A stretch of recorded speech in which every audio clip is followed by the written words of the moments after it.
மாண்புமிகு ஏவா வேலு அவர்களே, மாண்புமிகு காந்தி அவர்களே, நாடாளுமன்ற உறுப்பினர்கள்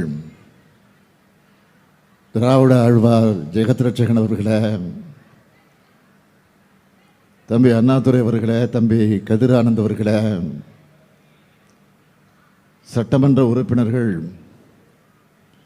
தேவராஜ் அவர்களே, நல்லதம்பி அவர்களே, வில்வநாதன் அவர்களே, அம்முல விஜயன் அவர்களே, கூடுதல் தலைமைச் செயலாளர் திரு மங்கத்ராம் சர்மா ஐஏஎஸ் அவர்களே, துவக்கத்தில் அனைவரையும் வரவேற்று மகிழ்ந்திருக்கக்கூடிய மாவட்ட ஆட்சித்தலைவர் திருமதி சிவசவுந்தரவல்லி ஐஏஎஸ் அவர்களே, வருகை தந்திருக்கக்கூடிய சட்டமன்ற உறுப்பினர்களே, உள்ளாட்சி அமைப்பினுடைய பிரதிநிதிகளே, அரசு அலுவலர்களே,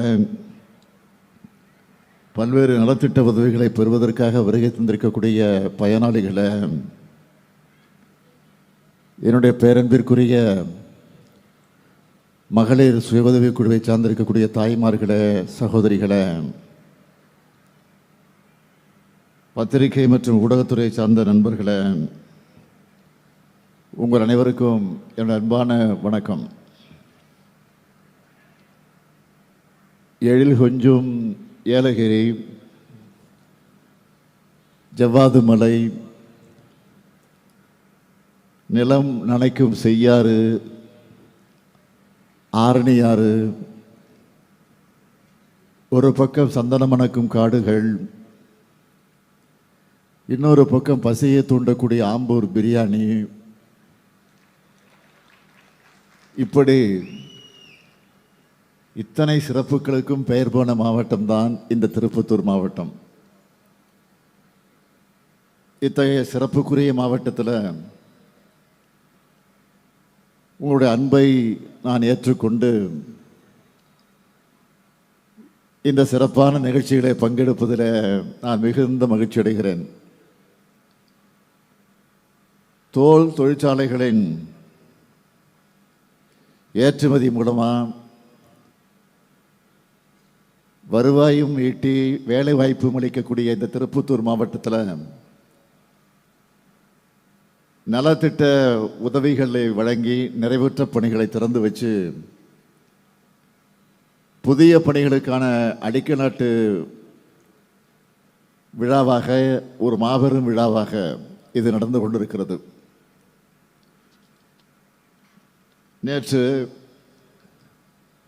காட்பாடிக்கு ரயிலில் வந்து இறங்கினதிலிருந்து மக்களோட,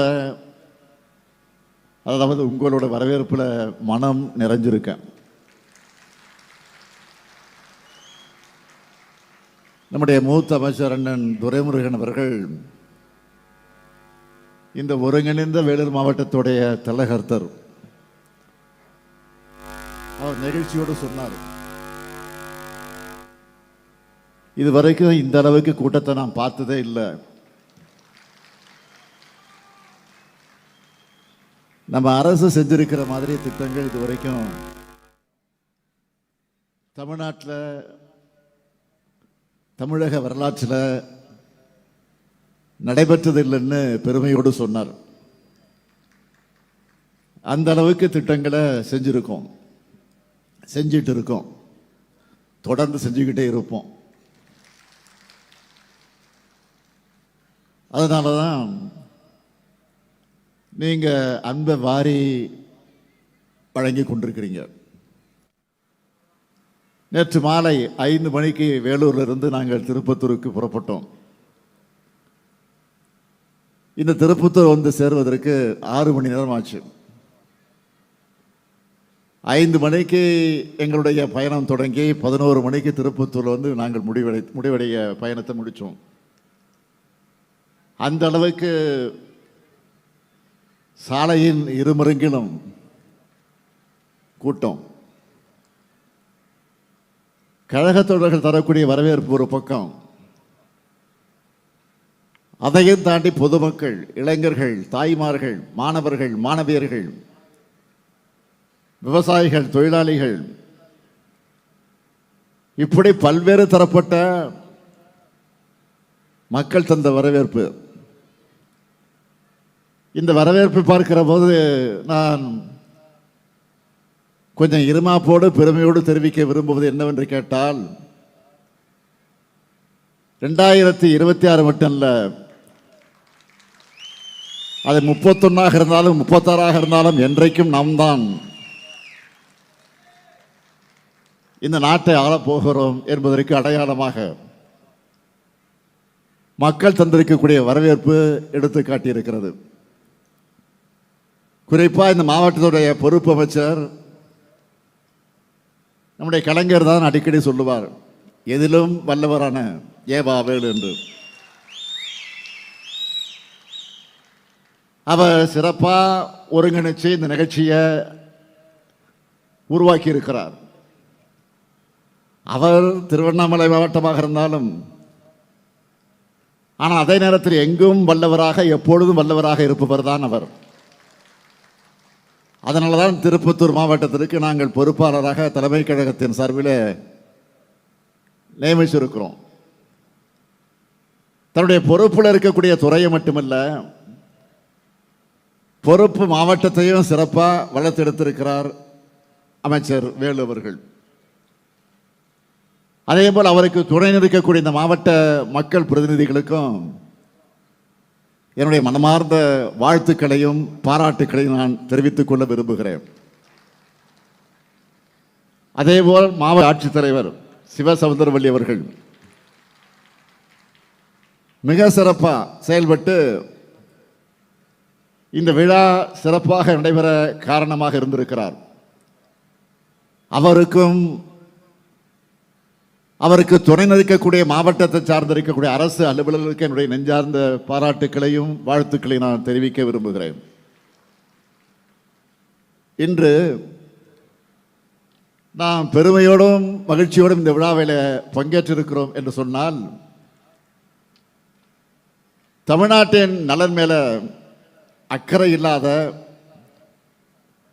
கடந்த கால ஆட்சியாளர்களால் சீரடைஞ்ச தமிழ்நாட்டோட வளர்ச்சியை நம்ம திராவிட மாடல் அரசு இந்த 4 ஆண்டுகளை மீட்டெடுத்து வரலாறு காணாத வளர்ச்சிக்கு நாம் கொண்டு சென்றிருக்கிறோம். இதை நான் தமிழ்நாட்டுடைய முதலமைச்சராக சொல்லுகிறேன் என்று நீங்கள் கருத வேண்டிய அவசியம் இல்லை. தமிழ்நாட்டுக்கு ஓரவஞ்சனை செய்கிற ஒன்றிய அரசார கூட நம்முடைய வளர்ச்சியை மறைக்க முடியல. அதனால தான் ஒன்றிய அரசு தமிழ்நாடு 9.69 விழுக்காடு வளர்ச்சியோட இந்தியாவோட மற்ற மாநிலங்களை விட பொருளாதார வளர்ச்சியில புதிய உச்சத்தை அடைஞ்சிருக்கிறதா சொல்லியிருக்கு. இந்தியாவோட ஜிடிபியில் நம்முடைய பங்கு எவ்வளவு தெரியுமா? 9.21 விழுக்காடு. அதாவது நாட்டோட வளர்ச்சியில் 110 விழுக்காடு நாம 10 விழுக்காடு கிட்ட நாம் இருக்கிறோம். அது மட்டுமல்ல, சமூக முன்னேற்ற குறியீடுகளிலே நாம் தான் முதலிடத்தில் இருக்கிறோம். உயர்கல்வி சேர்க்கை விகிதத்தில் முதலிடம் தமிழ்நாடு. வறுமை இல்லாத நிலையை உருவாக்குவதில் 2வது இடம் நாம் இருக்கிறோம். நீடித்த வளர்ச்சி குறியீட்டிலையும் மருத்துவ குறியீட்டிலையும் 3வது இடம். பணவீக்கம் குறைந்த மாநிலம். நாட்டிலேயே அதிக தொழில் மயமாக்கப்பட்டிருக்கக்கூடிய, நகரமயமாக்கப்பட்டிருக்கக்கூடிய மாநிலமா நம்ம தமிழ்நாடு வளர்ந்து வந்து கொண்டிருக்கிறது. வேளாண் துறை மூலமா பாசனை பரப்பும் வேளாண் உற்பத்தியும் அதிகமாகி இருக்கு. தொழிலாளர்கள் அதிகரிச்சிருக்காங்க. தேசிய சராசரியை விட தமிழ்நாட்டில் தனிநபர் வருமானம் வளர்ச்சி பல ஆண்டுகளாக அதிகமாக இருக்கு. இந்த வளர்ச்சிக்கு அடிப்படை காரணம் தலைநகரான சென்னையை சுற்றி மட்டும் வளர்ச்சி செய்யப்படாம தமிழ்நாட்டோட அத்தனை பகுதிகளுக்கும் தொழில் வளர்ச்சி செய்யணுங்கிற செயல்படக்கூடிய எண்ணம் தான் அதற்கு காரணமாக அமைந்திருக்கிறது. எல்லாருக்கும் எல்லாம், எல்லா மாவட்டங்களுக்கும் எல்லாம் என்கிற வகையில் தொழில் நிறுவனங்களை உருவாக்கி வேலை வாய்ப்புகளை வழங்குகிறோம். இதனால் தான் நகர பகுதிகள் மாதிரியே கிராம பகுதிகளும் வளருது. நான் கோட்டையில இருந்து கொண்டு மட்டும் பணிகளை செய்யல, தொடர்ந்து மாவட்டங்களுக்கு சுற்றுப்பயணம் மேற்கொண்டு வருகிறேன். குறைஞ்சது ஒரு மாசத்துக்கு 3 மாவட்டங்களுக்கு போகிறேன். இந்த மாசத்தில் மட்டும் சேலம் மாவட்டம், தஞ்சாவூர் மாவட்டம், அடுத்து இப்போ திருப்பத்தூருக்கு வந்திருக்கிறேன். நம்ம திருப்பத்தூருக்கு திராவிட மாடல் ஆட்சியில் செய்யப்பட்டிருக்கக்கூடிய திட்டங்களை பட்டியலிட்டு சொல்லணும்னா சுருக்கமாக சொல்றேன், தலைப்புச் செய்திகளாக சொல்றேன். 182 கோடி ரூபாய் மதிப்பீட்டில் திருப்பத்தூர்ல குடிநீர் திட்டம் செயல்பாட்டுக்கு வந்திருக்கு. 425 கோடி ரூபாய் மதிப்பீட்டில் சாலை மேம்பாட்டு பணிகள் நடந்திருக்கு.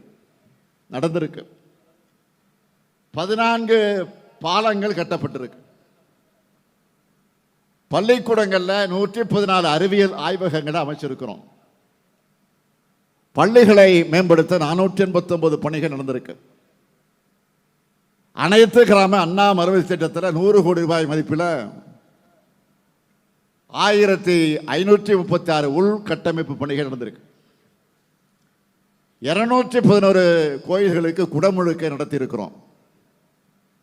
அது மட்டுமல்ல, தொடர்ச்சியா முக்கியமா நாற்றாம்பள்ளி வட்டத்தில் 125 ஏக்கர் பரப்பளவில் 250 கோடி ரூபாய் மதிப்பீட்டில் 2500 வேலை வாய்ப்புகளை வழங்கக்கூடிய தோல் அல்லாத காலணி உற்பத்தி பூங்கா அமைக்கப்பட இருக்கு. திருப்பத்தூர், வாணியம்பாடி மற்றும் ஆம்பூர்ல பணிபுரியக்கூடிய பெண்களுக்கான விடுதிகள் அமையவிருக்கு. 15 கோடி ரூபாய் மதிப்பீட்டில் விளையாட்டு வளாகம் அமைக்கிற பணிகள் நடந்து கொண்டிருக்கிறது. ஏலகிரி மலையில் 15 கோடி ரூபாய் மதிப்பீட்டில் சுற்றுச்சாலை மேம்படுத்தப்பட இருக்கு. ஏலகிரி சுற்றுலா வசதிக்காக 10 கோடி ரூபாய் ஒதுக்கப்பட்டிருப்பதோடு ஒன்றிய சாலைகள் மாவட்ட சாலைகளாக தரம் உயர்த்தப்பட இருக்கு. இப்படி ஏராளமான பணிகளும் திட்டங்களும் நம்ம திருப்பத்தூருக்கு செய்யப்பட இருக்கு, செஞ்சுக்கிட்டு இருக்கிறோம். அது மட்டுமல்ல, திராவிட மாடல் அரசுடைய முத்துரை திட்டங்கள்னு பல இருக்கு. அதில் இந்த திருப்பத்தூர் மாவட்டத்தில் மட்டும் பயனடைவங்க விவரத்தை தலைப்புச் செய்தியா சொல்றேன். கலைஞர் மகளிர் உரிமை திட்டத்தில் 1,74,000 மகளிர் மாதம் 1000 ரூபாய் பெறாங்க. இந்த 1000 ரூபாய் பெறக்கூடிய மகளிர் உரிமை தொகை பற்றி சொல்லுகிற போது நான் ஏற்கனவே சொல்லியிருக்கேன், சில பகுதிகளில்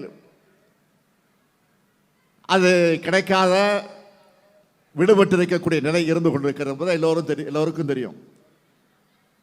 அதனால் விடுபட்டு இருக்கக்கூடிய அந்த தாய்மாருடைய கணக்கை எடுத்து, மகளிர் கணக்கை எடுத்து அதை விரைவில் ஆகஸ்டோ அல்லது செப்டம்பர் மாதத்திலோ அதை உடனடியாக வழங்குவதற்கு ஏற்பாடு செய்யப்பட்டிருக்கிறது என்பதை இந்த நேரத்தில் நான் பெருமையோடு தெரிவித்துக் கொள்ள விரும்புகிறேன்.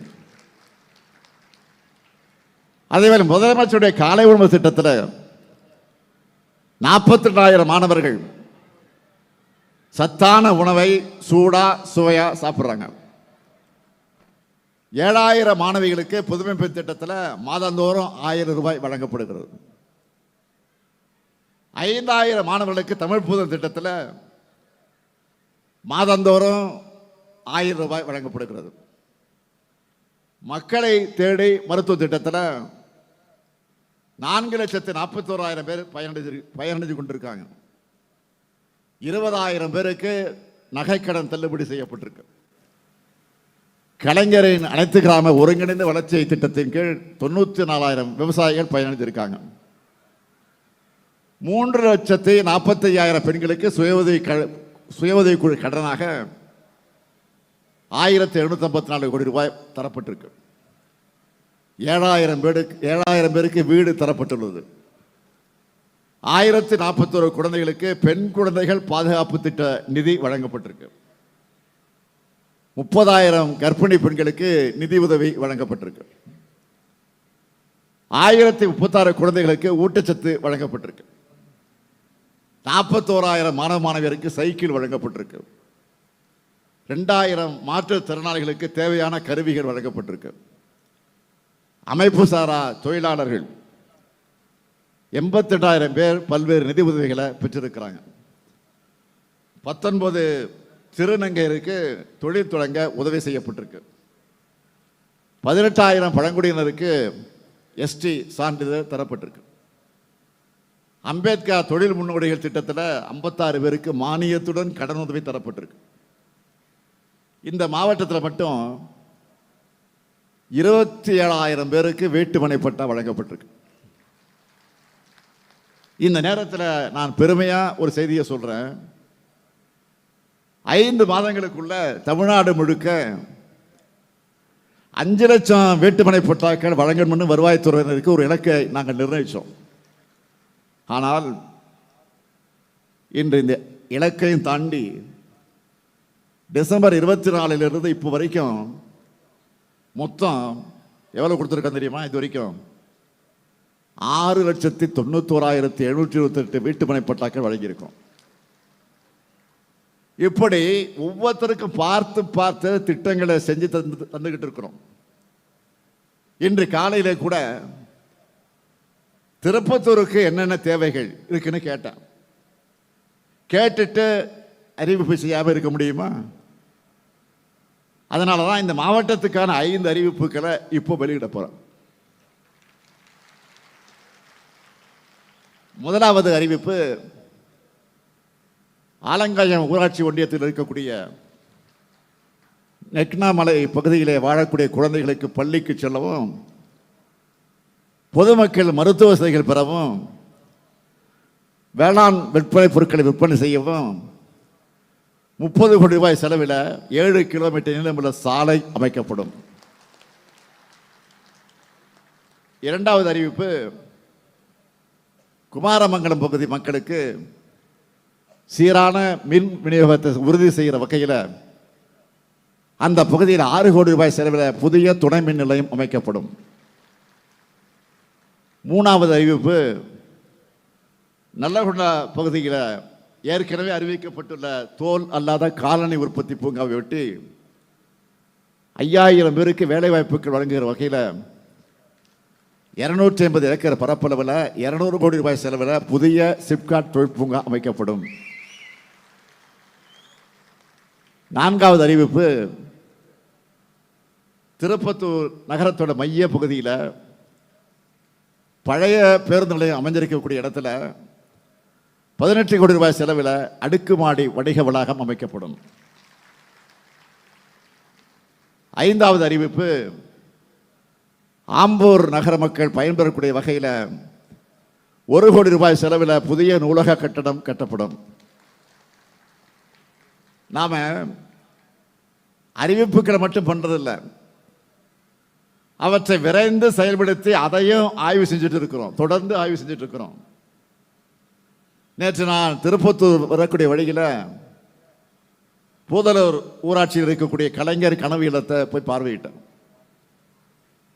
அங்கே குடியிருந்த ஒரு தாய், அவரை போய் நான் சந்தித்தேன், வீட்டுக்குள்ளே போய் சந்தித்தேன். அவங்க அடைந்த மகிழ்ச்சிக்கு அளவே இல்லை. அவங்க மகிழ்ச்சி தான் என்னுடைய மகிழ்ச்சி. முத்தமிழர் கலைஞருடைய முக்கியமான கனவுகளை ஒன்று குடிசையில்லா தமிழ்நாடு. அந்த கனவை நனவாக்குற வகையில் கலைஞர் பெயரால கனவியலும் திட்டத்தில் வர 2030ஆம் ஆண்டுக்குள்ள தமிழ்நாட்டின் ஊரக பகுதிகளில் 6 ஆண்டுகளில் 8 லட்சம் கான்கிரீட் வீடுகளை கட்டித்தரப்போகிறோம். ஒரு வீட்டுக்கு 3 லட்சம் ரூபாய் தரோம். கடந்த 2 ஆண்டில் மட்டும் 2 லட்சம் வீடுகள் கட்ட 7,000 கோடி ரூபாய் ஒதுக்கீடு செஞ்சோம்.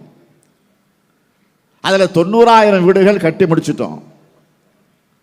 மீதமுள்ள வீடுகள் அந்த பணி விரைந்து நடந்து கொண்டிருக்கிறது. இதை நான் தொடர்ந்து ஃபாலோ பண்ணிக்கிட்டே இருக்கேன், கேட்டுக்கிட்டே இருப்பேன். இதே போல ஒன்றிய அரசு வீடு கட்டுகிற திட்டமும் இருக்கு. அது ஒரு திட்டம் வச்சிருக்கிறாங்க. யாருடைய பேரில்? பிரதம மந்திரி ஊரக குடியிருப்பு திட்டம் அதுக்கு பேர். ஒரு வீடு கட்டுவதற்கு 1,20,000 நிர்ணயிச்சாங்க. இதில் 60 விழுக்காடு நிதியை ஒன்றிய அரசும் 40 விழுக்காடு நிதியை மாநில அரசும் தரணும். 1,20,000 வீடு கட்ட முடியுமா? அதுலேயே 60%, அதாவது 72,000 ரூபாய் தான் ஒன்றிய அரசு தருது. மீதி கூடுதலாக நம்ம மாநில அரசு 1,62,000 ரூபாய் கொடுத்து வீடு கட்டி தரோம். பேரு தான் அவங்களோடது, நிதி நம்மோடது. அதனால தான் நான் ஏற்கனவே ஒரு டைலாக் சொன்னேன், நினைவுபடுத்தினேன். மாப்பிள்ளை அவர் தான், ஆனால் அவர் போட்டு இருக்கக்கூடிய சட்டை என்னோடது. இப்படி தான் தமிழ்நாட்டுக்கு தர வேண்டிய நிதியை ஒழுங்காக தர்றதில்லை, தந்தாலும் அரைகுறை தான். இந்த நிலையில் ஒன்றியத்தில் இருக்கிறவங்களோட எண்ணம் எப்படி இருக்கு? தமிழ்நாட்டு மக்களை மதத்தால் சாதியால் பிளவுபடுத்த தொடர்ந்து முயற்சி செஞ்சுக்கிட்டு வராங்க. அவங்களால முடியாதப்போ இங்க இருக்கக்கூடிய அதிமுக கட்சியை சேர்த்துக்கிறாங்க. நாம கேட்கிறது, நாட்டில் வளர்ச்சி செய்யறது சரியுது, நாட்டில் இருக்கக்கூடிய வளர்ச்சி சரியுதுன்னு, மக்களுடைய வாழ்வாதாரம் பாதிக்கப்படுதுன்னு, வேலை வாய்ப்பு இல்லைன்னு சொன்னா, பிஜேபி அதிமுகவும் மக்களை பற்றி கவலைப்படாம மதத்துக்காக கவலைப்படுறாங்க. இதுதான் அவங்க அரசியல். தமிழ்நாட்டில் மதத்துக்கு ஆபத்துன்னு அதிமுக வச்சுக்கிட்டு பாஜக பேசுறாங்க. உண்மையிலே சொன்னா தமிழ்நாட்டில் பாஜக கூட்டணிக்கு தான் இப்போ ஆபத்து. மிஸ்டு கால்லாம் கொடுத்து பார்த்தாங்க கட்சியை வளர்க்க முடியாமல் போனவங்க. தங்களுடைய அரசியல் லாபத்துக்காக இப்போ கடவுள் பெற மிஸ்யூஸ் பண்ணுறாங்க, மிஸ்யூஸ் பண்ணிட்டு இருக்கிறாங்க. இவங்களோட போலி பக்தியை, அரசியல் நாடகத்தை இங்கே யாரும் ஏற்க மாட்டாங்க. இது தமிழ்நாடு, தந்தை பெரியார் உருவாக்கிய மண், அண்ணா வளர்த்த மண், கலைஞர் அவர்கள் இதை மீட்ட மண். தமிழ்நாடு அனைத்து மதத்தினருக்கும் தங்கள் உரிமையோடும் பிற மதத்தினரோட நல்லிணக்கத்தோடும் வாழுகிற மண் இது. கடந்த 4 ஆண்டு காலத்தில் தமிழ்நாடு வரலாற்றில் இல்லாத அளவுக்கு 3000 கோயில்களுக்கு குடமுழுக்கு நடத்தி இருக்கிறோம். அதேபோல் 84 கோடி ரூபாய் மதிப்பீட்டில் தேவாலயங்களையும் மசூதிகளையும் புனரமைக்க நிதி ஒதுக்கி இருக்கிறோம். இதுதான் நம்ம திராவிட மாடல். இதையெல்லாம் பார்த்துத்தான் மதவாத அரசியல் பண்றவங்களுக்கு பத்திக்கிட்டு எரியுது. அவங்களால் தமிழ்நாட்டுக்கு செஞ்ச வளர்ச்சியை பற்றி பேச முடியல, ஓட்டு கேட்க முடியாது. செஞ்சிருந்தது தானே சொல்ல முடியும். அதனால தான் இப்போ மதத்தை வச்சு அரசு செய்யலாம்னு பார்த்தா அங்கேயும் திமுக ஸ்கோர் பண்ணிட்டாங்களே இன்றைக்கு கதறிட்டு இருக்காங்க. ஏதாவது ஒரு குழப்பத்தை ஏற்படுத்த படாத பாடுபடுறாங்க. அவங்களுக்கு நான் சொல்லிக்கொள்வது, மீண்டும் சொல்லுகிறேன், இந்த மண் தந்தை பெரியார் பண்படுத்தி இருக்கக்கூடிய மண், பேரறிஞர் அண்ணாவால் மேன்மைப்படுத்தப்பட்டிருக்கக்கூடிய மண், தலைவர் கலைஞர் அவர்களால் வளர்க்கப்பட்டிருக்கக்கூடிய மண். இப்படிப்பட்ட தலைவர்களை நீங்க கொச்சைப்படுத்தி வீடியோ போடுறீங்க. அதை கைகட்டி வேடிக்கை பார்க்குது யாரு? அண்ணா பேர்ல கட்சி நடத்துகிற கூட்டம். அண்ணா பேரையே அவங்க அடமானம் வச்சுட்டாங்க. இன்னைக்கு கட்சியை அடமானம் வைக்கிறவங்க நாளைக்கு தமிழ்நாட்டை அடமானம் வைக்க நாம அனுமதிக்க கூடாது. தமிழ்நாடு தன்மானம் உள்ள தமிழ்நாட்டு மக்களும் இந்த மண்ணுக்கு எதிராக பின்னப்படுகிற சதி வேலைகளோட நோக்கத்தை புரிஞ்சு தமிழினத்துக்கும் எதிரானவங்களுக்கும் எதிரிகளுக்கும் துணை போகும் துரோகிகளுக்கும் ஒரு சேர பாட புகட்டணும். உங்களுக்கு அரணாக என்றைக்கும் இருக்கக்கூடிய திராவிட முன்னேற்ற கழகம், இந்த முத்துவேல், கருணாநிதி, ஸ்டாலின் எப்பொழுதும் இருப்போம். அதேபோல் நீங்களும் என்றைக்கும் எங்களுக்கு துணையாக இருக்கணும் என்று கேட்டு விடைபெறுகிறேன். நன்றி, வணக்கம்.